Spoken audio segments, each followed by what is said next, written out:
Party మార్పునకు సంబంధించి speaker నోటీసులు అందుకున్న ఎమ్మెల్యేలకు అండగా ఉంటామని కాంగ్రెస్ రాష్ట్ర నాయకత్వం స్పష్టం చేసినట్లు తెలుస్తోంది. 10 మందిలో 9 మంది ఎమ్మెల్యేలు ముఖ్యమంత్రి రేవంత్ రెడ్డితో సమావేశమై సభాపతి నోటీసులు, సుప్రీం ఆదేశాలపై చర్చించినట్లు సమాచారం. నియోజకవర్గాల్లో నేతల మధ్య విభేదాలు పరిష్కరించుకొని అభివృద్ధి, సంక్షేమ పథకాలు అమలు చేయాలని దిశానిర్దేశం చేసినట్లు తెలుస్తోంది. 10 మంది ఎమ్మెల్యేలకు శాసనసభ స్పీకర్ ఇటీవల నోటీసులు జారీ చేసిన నేపథ్యంలో వారిలో 9 మంది సీఎం నివాసానికి వెళ్లి రేవంత్ రెడ్డితో భేటీ అయ్యారు. స్టేషన్ ఘన్పూర్ ఎమ్మెల్యే కడియం శ్రీహరి జ్వరం కారణంగా హాజరు కాలేదు. ఉప ముఖ్యమంత్రి భట్టి విక్రమార్క, మంత్రులు శ్రీధర్ బాబు, పొంగులేటి శ్రీనివాసరెడ్డి, పీసీసీ అధ్యక్షుడు మహేష్ కుమార్ గౌడ్ ఈ సమావేశంలో ఉన్నట్లు తెలుస్తోంది.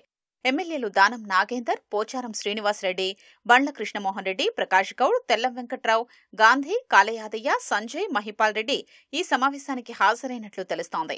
సభాపతి నోటీసులు, సుప్రీంకోర్టు ఆదేశాలపై వారి మధ్య చర్చ జరిగినట్లు పార్టీ నేతలు తెలిపారు. స్పీకర్ నోటీసులకు సమాధానం పంపాలని ఆయా ఎమ్మెల్యేలకు సీఎం రేవంత్ రెడ్డి, పీసీసీ అధ్యక్షుడు మహేష్ కుమార్ గౌడ్లు దిశానిర్దేశం చేసినట్లు తెలుస్తోంది.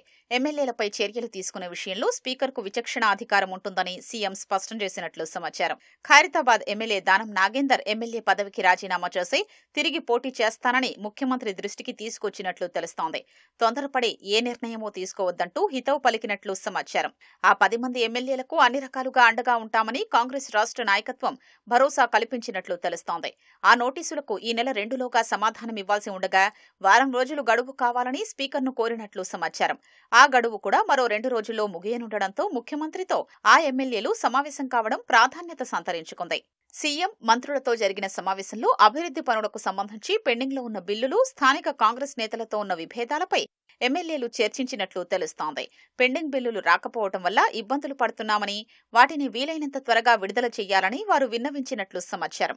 ఒక్కో నియోజకవర్గంలో ఏమేం పనులు చేపట్టాల్సి ఉంది, కొత్తగా అనుమతులు ఇవ్వాల్సిన వాటి వివరాలతో ప్రతి ఎమ్మెల్యే జాబితాను సీఎంకు, మంత్రులకు ఇచ్చినట్లు తెలుస్తోంది.